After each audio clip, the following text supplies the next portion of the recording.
श्री दुर्गा सप्तशती 12वां अध्याय देवी चरित्रों के पाठ का महत्व। मैं 3 नेत्रों वाली दुर्गा देवी का ध्यान करता हूँ।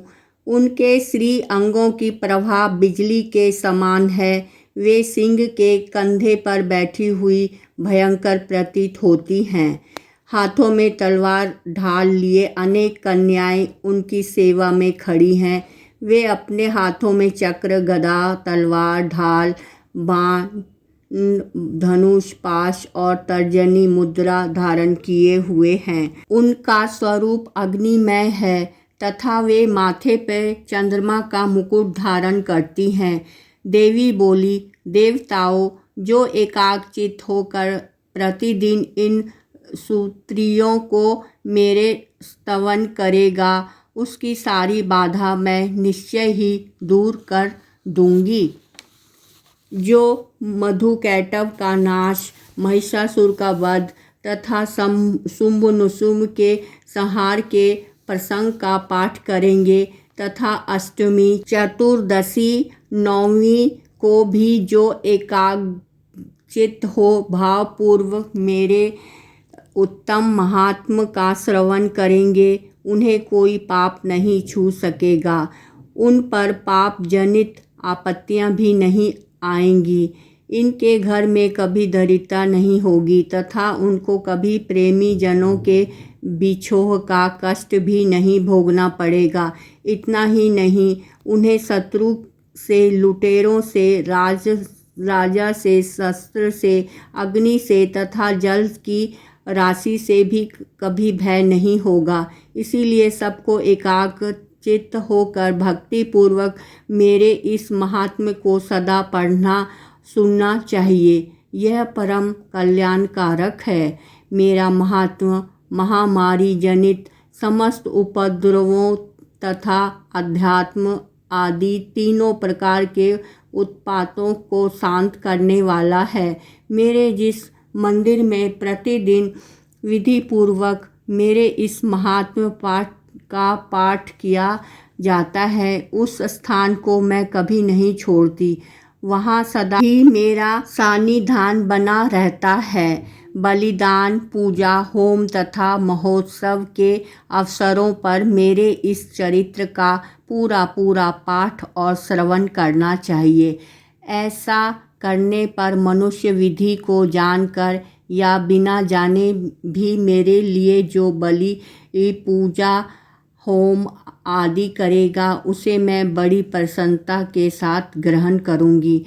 शरतकाल में जो वार्षिक महापूजा की जाती है, उस अवसर पर जो मेरे इस महात्म्य को भक्तिपूर्वक सुनेगा, वह मनुष्य मेरे प्रसाद से सब बाधाओं से मुक्त तथा धन, धान्य एवं पुत्र से संपन्न होगा। इसमें तनिक भी संदेह नहीं है। मेरे इस महात्म्य, मेरे प्रादुर्भाव की सुंदर कथाएं तथा युद्ध में किए हुए मेरे पराक्रम सुनने से मनुष्य निर्भय हो जाता है।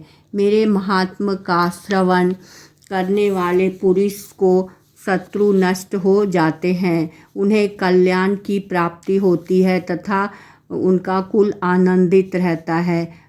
सर्वत्र शांति, कर्म में बुरे स्वप्न दिखाई देने पर तथा ग्रह जनित भयंकर पीड़ा उपस्थित होने पर मेरा महात्म्य श्रवण करना चाहिए। इससे सब विघ्न तथा भयंकर ग्रह पीड़ा शांत हो जाती हैं और मनुष्यों द्वारा देखा हुआ दुख स्वप्न शुभ स्वप्न में परिवर्तित हो जाता है। बाल ग्रहों के आक्रांत हुए बालकों के लिए यह महात्म्य शांति कारक है तथा मनुष्यों के संगठन में फूट डाल होने पर यह अच्छी प्रकार मित्रता कराने वाला होता है। यह महात्म्य समस्त दुराचारियों के बल का नाश करने वाला है। इसके पाठ मात्र से राक्षसों, भूतों और पिशाचों का नाश हो जाता है। मेरा यह सब महात्म्य मेरे समीप की प्राप्ति कराने वाला है।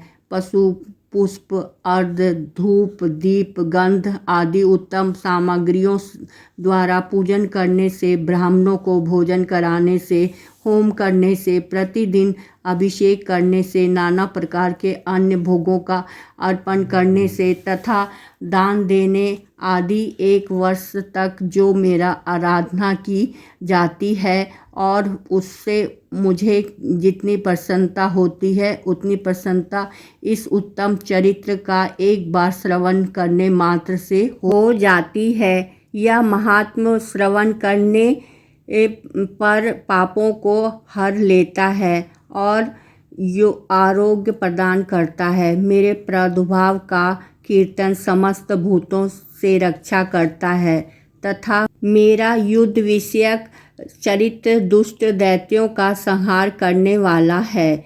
इसके श्रवण करने पर मनुष्य को शत्रु का भय नहीं रहता। देवताओं, तुमने और महर्षियों ने जो मेरी स्तुतियाँ की हैं तथा ब्रह्मा जी जो स्तुतियाँ की हैं वे सभी कल्याणमयी बुद्धि प्रदान करती हैं। वन में, सूने मार्ग में अथवा दानव से घिर जाने पर, निर्जन स्थान में लुटेरे के दाव में पड़ जाने पर या शत्रुओं से पकड़े जाने पर अथवा जंगल में सिंह, व्याघ्र या जंगली हाथियों के पीछा करने पर, कुपित राजा के आदेश से वध या बंधन के स्थान में ले जाने पर अथवा महासागर में नाव पर बैठने के बाद भारी तूफान से नाव के डगमग होने पर और अत्यंत भयंकर युद्ध में शस्त्रों का प्रहार होने पर अथवा वेदना से पीड़ित होने पर कि बहुना सभी भयानक बाधाओं के उपस्थित होने पर जो मेरे इस चरित्र का श्रवण करता है वह मनुष्य संकट से मुक्त हो जाता है। मेरे प्रभाव से सिंह आदि हिंसक जंतु नष्ट हो जाते हैं तथा लुटेरे और शत्रु भी मेरे चरित्र का स्मरण करने वाले पुरुष से दूर भागते हैं। ऋषि कहते हैं, यों कहकर प्रचंड पराक्रमी वाली भगवती चंडिका सब देवताओं के देखते देखते वहीं अंतर्ध्यान हो गईं। फिर समस्त देवता भी शत्रुओं के मारे जाने से निर्भय हो पहले की भांति यज्ञ भाग का उपभोग करते हुए अपने अपने अधिकार का पालन करने लगे। संसार का विध्वंस करने वाले महा भयंकर अतुलित पराक्रमी देव शत्रु शुंभ तथा महाबली निशुंभ के युद्ध में देवी द्वारा मारे जाने पर शेष दैत्य पाताल लोक में चले आए। राजन, इस प्रकार भगवती अंबिका देवी नित्य होती हुई भी पुनः पुनः प्रकट होकर जगत की रक्षा करती हैं। वे ही इस विश्व को मोहित करती, वे ही जगत को जन्म देती तथा वे ही प्रार्थना करने पर संतुष्ट हो विज्ञान एवं समृद्धि प्रदान करती हैं। राजन, महाप्रलय के समय महामारी का स्वरूप धारण करने वाली हे महाकाली ही इस समस्त ब्रह्मांड में व्याप्त हैं। वे ही समय समय पर महामारी होती हैं और वे ही स्वयं अजन्मा होती हुई भी सृष्टि के रूप में प्रकट होती हैं।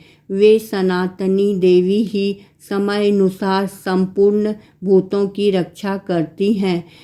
मनुष्यों के अभ्युदय के समय वे ही घर में लक्ष्मी के रूप में स्थित हो उन्नति प्रदान करती हैं और वे ही अभाव के समय दरिद्र बनकर विनाश का कारण होती हैं। पुष्प, धूप और गंध आदि से पूजन करके उनकी स्तुति करने पर वे धन, पुत्र, धार्मिक बुद्धि तथा उत्तम गति प्रदान करती हैं। इस प्रकार श्री मार्कंडेय पुराण में सार्वजनिक मनवंतर की कथा के अंतर्गत देवी महाभागवत में फल स्तुति नामक 12वां अध्याय पूरा हुआ।